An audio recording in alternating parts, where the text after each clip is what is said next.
Olá, alunos do nono ano. Vamos iniciar o estudo da semana 4 do PET 2, unidade temática: o nascimento da República no Brasil e os processos históricos até metade do século XX.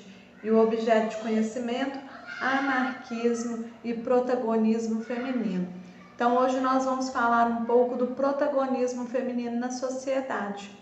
A sociedade brasileira, nós sabemos que é extremamente patriarcal. E a partir disso nós temos o quê? A dominância dos homens em todos os fatores, sejam sociais ou políticos. Então as mulheres muitas vezes tiveram dificuldades em participar ativamente da sociedade, da política brasileira. Porém, com a vinda dos imigrantes, nós temos a abertura de uma nova possibilidade, que é também a visão sobre a existência do anarquismo. O anarquismo é um sistema político que ele dispensa o Estado, a Igreja e a propriedade privada.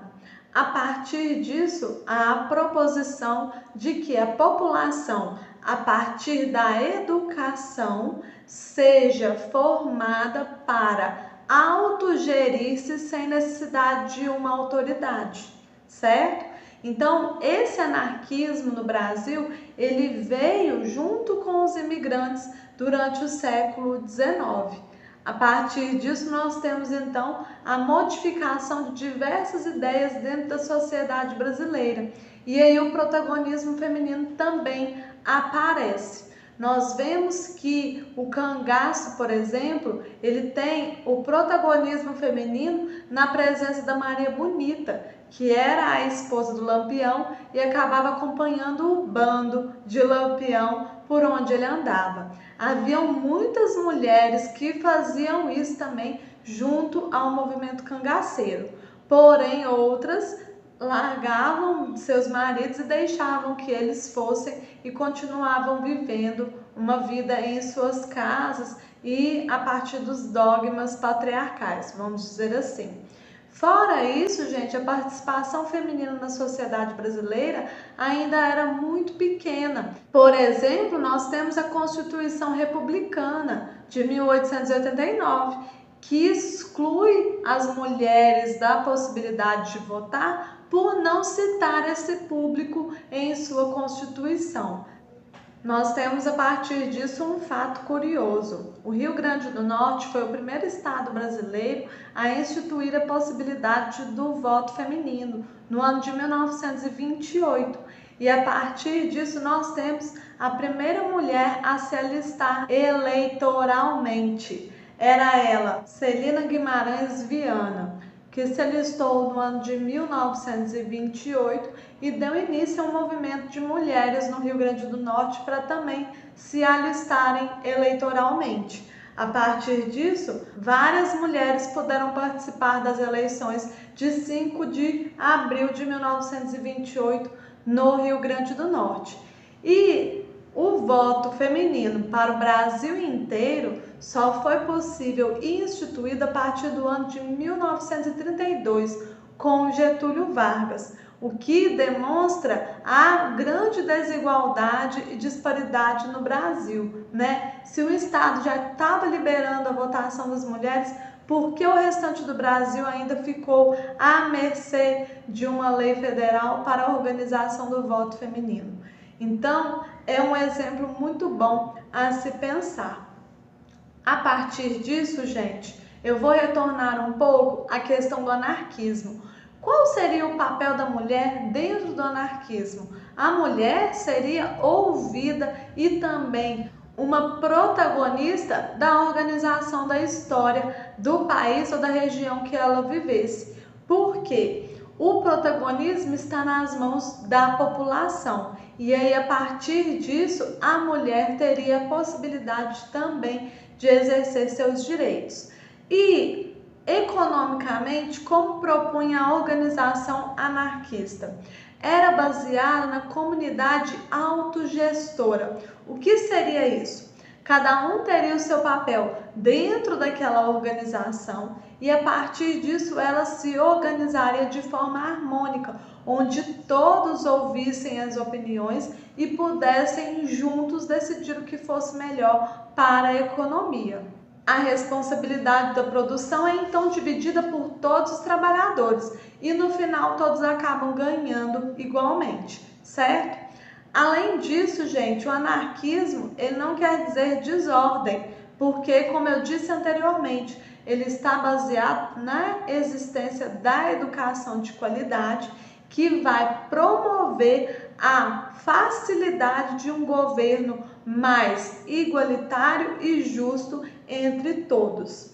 Agora, um detalhe, retornando a essa questão de protagonismo feminino e participação das mulheres nas eleições. Vocês veem essa charge. O que ela apresenta para nós? Ela nos apresenta a situação em que há uma ridicularização da participação da mulher dentro das eleições.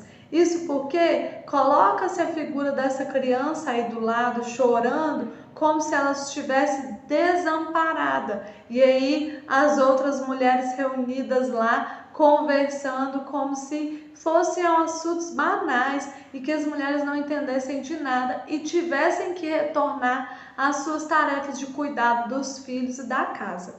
Isso é preocupante, porque essa charge acaba que relata o que era a visão dos homens e de uma boa parte da população durante o início do século XX. E, infelizmente, até hoje nós temos várias disparidades sociais, econômicas e até mesmo de valorização trabalhista no Brasil. Eu vou trazer agora a reflexão de uma antropóloga brasileira, a Rosana Pinheiro Machado. Essa antropóloga, ela estudou muito e era professora de uma das universidades federais do Brasil. Mas o que aconteceu? Aqui no Brasil, ela acabou sendo perseguida por estar em cursos de ciências humanas, né?